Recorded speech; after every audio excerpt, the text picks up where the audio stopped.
Okenco balik lagi di channel Okenco Film. Kali ini aku akan menceritakan sebuah film yang berjudul Wu Xiaolong yang dirilis di tahun 2011. Oke, baiklah, tanpa berlama-lama lagi kita ke alur ceritanya dan selamat menonton.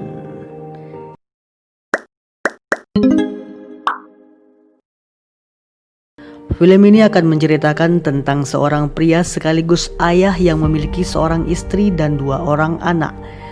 Pria itu bernama Liu Jin. Pekerjaan sehari-harinya adalah pembuat kertas. Dan tiba-tiba ada 2 orang buronan kejam yang datang ke sana.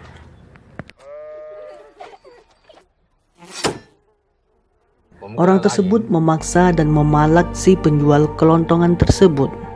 Namun karena si penjual menolak, dia dan istrinya pun dianiaya hingga mau dibunuh oleh salah satu buronan tersebut.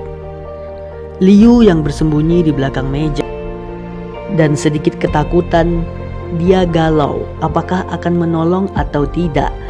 Dan akhirnya ia pun mendorong salah satu buronan tersebut hingga buronan tersebut pun entah bagaimana caranya hanya menghindar dan bertahan dari kedua buronan tersebut. Tapi anehnya mereka berdua tewas di tempat tanpa terlihat perlawanan sedikit pun dari Liu.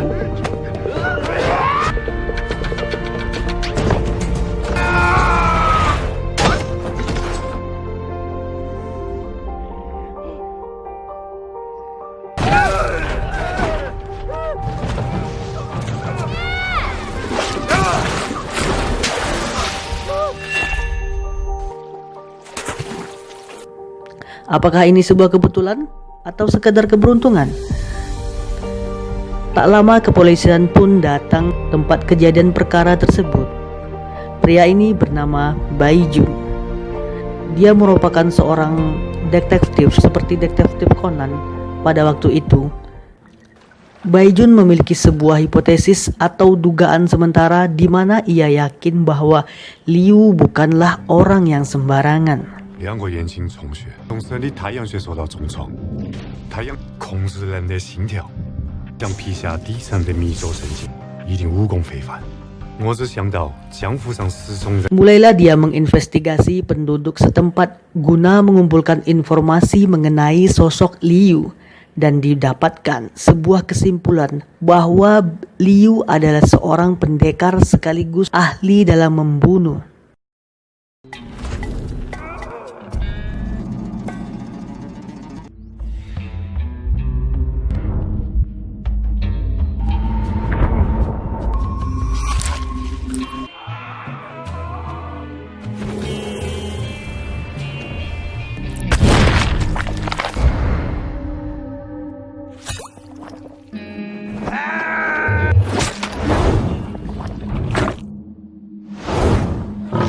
由美，血液不通，心肌停顿。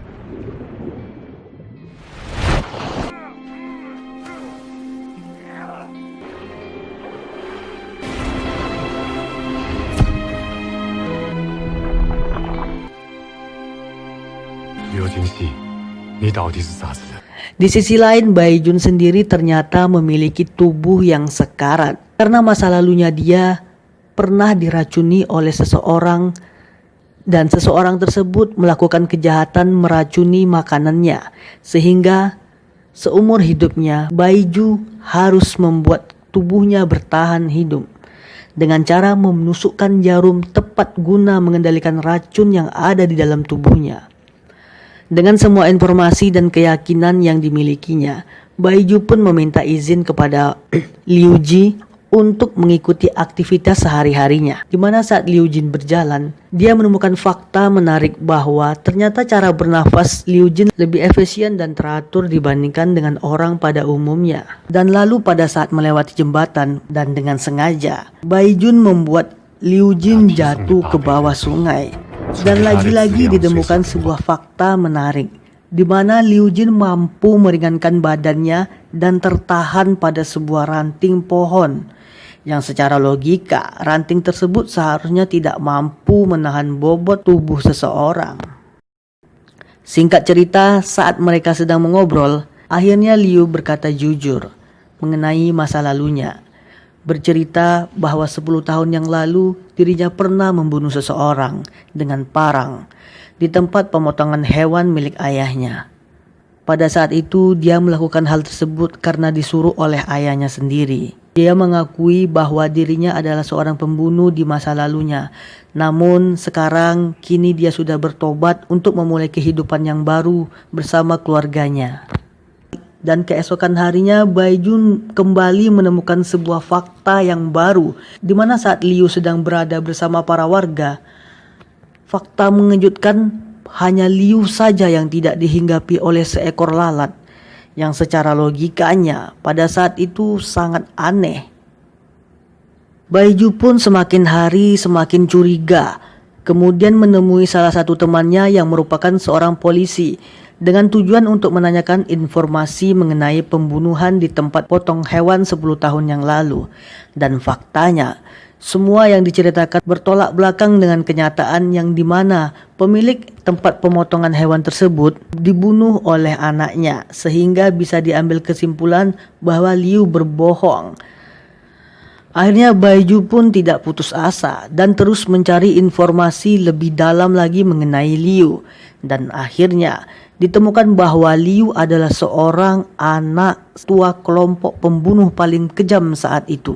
Karena sangat mustahil menangkapnya sendiri, Bai Jun pun pergi ke kota untuk bertemu dengan pihak kepolisian dan berharap dirinya berhasil menemukan buronan paling dicari. Namun karena tidak adanya bukti, mereka pun menolak bantuannya. Dengan putus asa, Bai Jun pun kembali ke desa untuk menunggu sembari berpikir bagaimana caranya mengungkap identitas Liu yang sebenarnya. Di sisi lain, salah satu hakim yang didatangi oleh Bai Jun tadi ternyata adalah salah satu orang terdekat dengan organisasi pembunuh tersebut. Sedikit penjelasan bahwa kelompok pembunuh ini bukanlah kelompok organisasi atau kelompok pembunuh bayaran, melainkan sebuah organisasi yang semua anggotanya adalah pendekar terlatih yang hampir memiliki kemampuan di atas rata-rata pendekar pada umumnya.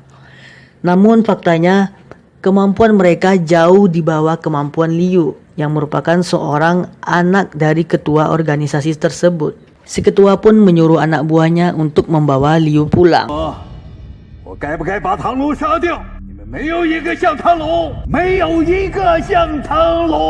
Dan keesokan harinya di desa tersebut sedang diadakan sebuah perayaan. Tiba-tiba datanglah 2 anggota dari organisasi tersebut.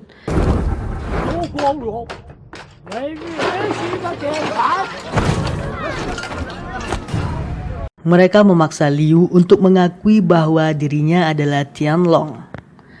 Namun ia bersikeras bahwa dirinya adalah Liu Jin. Si wanita tersebut pun membunuh salah satu warga tersebut, berharap agar Liu Jin mengaku. Dan ketika wanita itu ingin membunuh salah satu warganya lagi, dan akhirnya Liu pun melempar sebuah kursi dan terjadilah pertarungan yang sangat hebat.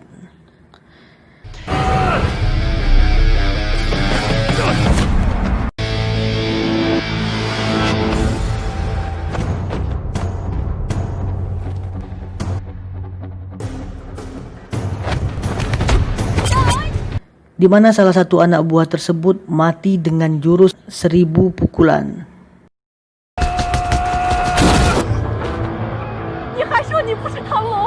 Sang istri yang melihatnya pun hanya bisa terdiam dan membisu.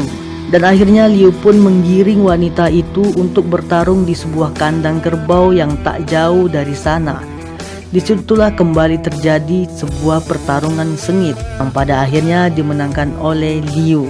Si wanita tersebut pun diseret dan diinjak-injak oleh kerbau, dan akhirnya dia pun terjatuh ke dalam sungai. Singkat cerita, Liu pun pulang ke rumah dengan rasa bersalah karena sudah menyembunyikan identitas selama ini. Di situ dia mengingat masa lalunya ketika ia hendak bertobat. Saat itu dia melihat seorang anak dari pemilik tempat jagal tersebut menangis.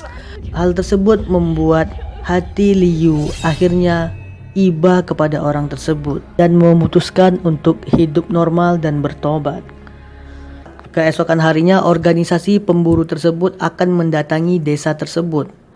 Karena takut, semua warga desa termasuk istri dan anaknya direlokasi sementara ke sebuah bukit. Di sisi lainnya, ternyata Baiju akhirnya simpati kepada Liu dan akhirnya bekerja sama dengan Liu untuk mengatur sebuah rencana. Rencana tersebut adalah dengan memalsukan kematiannya menggunakan teknik jarum yang dikuasai oleh Baiju.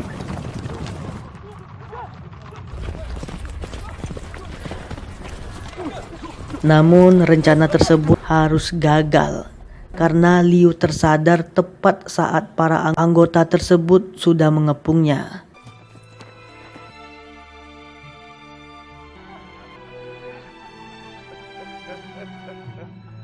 Dan tak diduga akhirnya Liu pun memutuskan untuk memotong tangan kirinya, berharap mereka pergi dari sini. Dan akhirnya organisasi tersebut pun pergi meninggalkan Liu. Liu yang berharap masalah ini semua sudah selesai, tak diduga sang ketua atau ayah angkat Liu sudah berada di dalam rumahnya bersama anak dan istrinya. Tujuannya adalah untuk membuat Liu menyesal telah meninggalkannya dengan cara mengintimidasi keluarganya dan untuk membuat Liu emosi. Hingga akhirnya terjadilah sebuah pertarungan yang sangat dahsyat di antara mereka berdua. Dengan satu tangan yang tersisa, tampak mustahil bagi Liu mengalahkan si ketua. Ditambah kemampuannya jauh melebihi dari pendekar manapun di dunia ini. Si ketua memiliki energi yang tinggi hingga bisa memanfaatkan energi tubuhnya agar kebal terhadap senjata tajam. Di sisi lain, diam-diam Baiju memperhatikan pertarungan mereka dari jauh, kemudian masuk ke bawah rumah untuk memberi bantuan kepada Liu dengan cara menggunakan jarum miliknya untuk memutuskan beberapa urat saraf ketua agar kemampuannya melemah. Hal tersebut diketahui oleh ketua hingga Baiju pun harus menerima pukulan yang sangat dahsyat darinya.